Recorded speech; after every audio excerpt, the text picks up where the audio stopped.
जगह कोलंबिया, जो कि दक्षिण अमेरिका का एक देश है।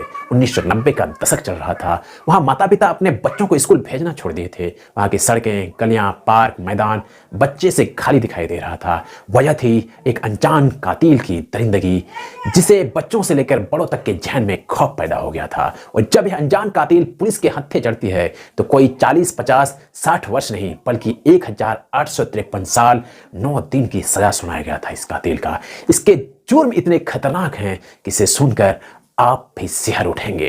नमस्कार, स्वागत है आप सभी का फिर से रंजीत सौर ट्रू क्राइम के एक नए एपिसोड में। तो शुरू करते हैं आज की सच्ची क्राइम की कहानी और जानते हैं इस कुख्यात सीरियल किलर के बारे में। यह सीरियल किलर जुर्म करने से पहले एक सोशल वर्कर के रूप में सड़क में घूमते हैं और जितने भी अनाथ और बेघर बच्चे थे उसे अपने साथ ले जाते हैं ताकि लोग शक ना करें। लोग देखते भी थे तो जो इसके काले कारनामे से अनजान थे उसे धन्यवाद देते थे, क्योंकि यह जुर्म उस समय हो रहा था कोलंबिया में जब कोलंबिया गृहयुद्ध से पूरी तरह परेशान हो चुका था और उभरने का कोशिश कर रहा था। उस समय कोलंबिया का आर्थिक संकट बहुत गंभीर हो चुका था, जिस कारण से गरीब लोग सड़क पर आ गए थे और दूसरे के रहम के भरोसे ही जी रहे थे। और इसी बात का यह कातिल नाजायज फायदा उठाते हैं एक सोशल वर्कर बनकर, क्योंकि वह जितने भी अनाथ और बेघर बच्चा था उसे ले जाते थे, उसके साथ यौन शोषण करते थे, उसके साथ शारीरिक कुकर्म करते थे, इसके बाद उसकी हत्या कर देते थे। मगर कुछ दिनों के बाद ही जितने भी बच्चे को वो अपने साथ ले गए थे उसके शव कभी सड़क के किनारे तो कभी सुनसान जगह में पड़े हुए मिलने लगे थे।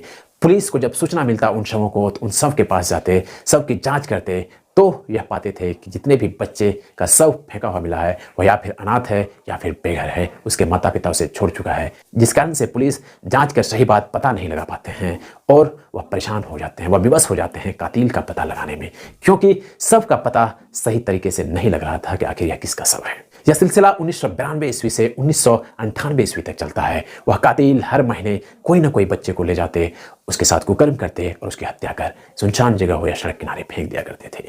पुलिस परेशान था, जांच कर रहे थे, मगर उस कातिल का कोई क्लू हाथ नहीं लग रहा था और उस कातिल के बारे में पता लगाने में पुलिस असमर्थ हो गया था। मगर पुलिस का ड्यूटी था, वह जांच करते जा रहा था कि कहीं से कोई क्लू मिल जाए उस कातिल का, मगर नहीं मिल पा रहा था। फिर सन 1998 ईस्वी जब कोलंबिया में एक साथ 36 बच्चों का शव मिलता है पुलिस को, पूरे कोलंबिया में हड़कंप मच जाता है और फिर वहाँ के जो स्थानीय लोग हैं वो पुलिस के ऊपर दबाव बनाने लगते हैं। उससे यह कहने लगते हैं कि किसी तरह से इस कातिल को पकड़ा जाए और अपनी जांच तेज किया जाए। फिर पुलिस अपनी जांच तेज करते हैं, मगर अब तक कातिल के बारे में कुछ भी पता नहीं लगा पाए थे पुलिस। उधर पुलिस उस कातिल के बारे में पता लगा रहा था कि इसी दौरान 6 फरवरी 1999 ईस्वी को पुलिस को एक सूचना मिलती है कि एक गन्ने के खेत में 2 बच्चे का शव पड़ा हुआ है। पुलिस आनंद फानंद में जल्दीबाजी में वहां पहुंचते हैं तो देखते हैं कि बच्चे उसी तरह के हैं, बिना कपड़े के, हाथ पांव बंधा हुआ है। उससे साफ जाहिर होता था कि इन बच्चे के साथ कुकर्म किया गया है और फिर उसकी हत्या किया गया है। मगर इस जगह पुलिस को एक क्लू हाथ लगती है और यह क्लू भी उस कातिल के कारण ही हाथ लगती है, क्योंकि कातिल नशे से गंभीर हालात में था जब इन दोनों बच्चे का शव गन्ने के खेत में फेंक रहा था और फिर वह शव के ऊपर बैठकर सिगरेट पी रहा था और सिगरेट से ही गन्ने के खेत में आग लग जाते हैं। और आग लगने के कारण वह कातिल उतने होश में नहीं था कि वह जल्दी भाग जाए। वह आग उस कातिल के जूते, चश्मे और कपड़े को झुलसा देती है। तब वह कातिल अपने जूते, चश्मे और कपड़े वहीं खोलकर फेंक कर भाग जाते हैं। मगर उस जगह एक नोट्स भी पुलिस को हाथ लगती है जो गार्सिया का था। गार्सिया वहाँ के लोकल यौन अपराधी था, उसी का नोट्स था। फिर पुलिस जूते, कपड़े और चश्मे के डीएनए फिंगरप्रिंट टेस्ट से उस कातिल के साइज और उस कातिल के बारे में पता लगाने लगते हैं। तब पुलिस यहाँ तक क्लियर कर लेते हैं जूते और चश्मे से कि कातिल का उम्र लगभग 40 से 45 वर्ष के बीच होगा और उसका हाइट 5 फीट 4 इंच से 6 इंच तक, और कातिल एक पैर से लंगड़ा है और उसका जो बाएं आंख है वह दृष्टि विषय में है। इतनी सारी बात पुलिस को तो पता लग जाती है और पुलिस अब इस आधार पर कातिल को खोजने लगते हैं। तब पुलिस शक के आधार पर गार्सिया को गिरफ्तार कर लेते हैं और उससे पूछताछ करना शुरू कर देते हैं, जो कि वहीं के लोकल यौन अपराधी थे, मगर असली मुजरिम वह नहीं था। गार्सिया अपने आप को निर्दोष बताते हैं, मगर पुलिस उसे तब तक हिरासत में रखते हैं जब तक सही कातिल पकड़ा नहीं जाता है। मगर गार्सिया का हिरासत में अभी 1 महीने नहीं बीता था कि उसी तरह का कांड बाहर फिर से होने लगता है और पुलिस को फिर से उसी तरह बच्चे का शव मिलने लगता है। पुलिस को लग चुका था कि शायद असली मुजरिम अभी पकड़ाया नहीं है। फिर एक दिन एक अनजान व्यक्ति का फोन थाने में आता है। पुलिस जब वह फोन उठाते हैं तो व्यक्ति कहने लगते हैं कि यहाँ पर एक शख्स है जो एक बच्चे को ले जाना चाहता है और वह बच्चा उस शख्स के साथ जाना नहीं चाहता है। पुलिस यह बात जैसे ही सुनता है वह अपनी जीप निकालकर आनंद फानंद में जल्दीबाजी में वह घटनास्थल तक पहुंचते हैं और रंगे हाथ उस शख्स को गिरफ्तार कर लेते हैं।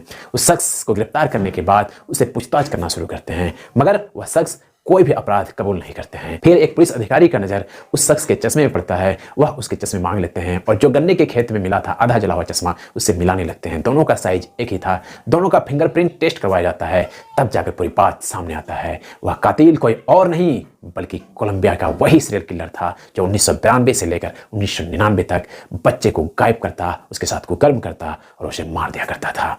अब पुलिस हैरान हो गया था और उससे काय से पूछताछ करने लगता है। वह कातिल अपनी गुनाह को कबूल कर लेते हैं और कहने लगते हैं पुलिस से कि मैंने ही 140 बच्चों का अपहरण कर उसके साथ कुकर्म किया और उसकी हत्या कर दिया। मगर पुलिस का मानना है कि यह 140 नहीं बल्कि 1992 से लेकर 1998 तक जितने रिकॉर्ड है वह लगभग 300 बच्चे का है। फिर पुलिस उसके ऊपर मुकदमा दर्ज करता है। फिर अदालत में जज यह फैसला सुनाते हैं कि उस सीरियल किलर लुइस गार्विटो को 1853 साल 9 दिन की सजा हो, जो कि कोलंबियाई इतिहास में सबसे लंबी सजा माना जाता है। तो यह थी कहानी सीरियल किलर लुइस गार्विटो की। आप लोगों को कैसी लगी अपनी राय कमेंट सेक्शन में जरूर दीजिएगा और यदि आप लोग इस यूट्यूब चैनल पर नए हैं तो इस यूट्यूब चैनल को सब्सक्राइब जरूर कर लीजिएगा ताकि इस तरह की सच्ची क्राइम स्टोरी मिलते हैं किसी और कहानी।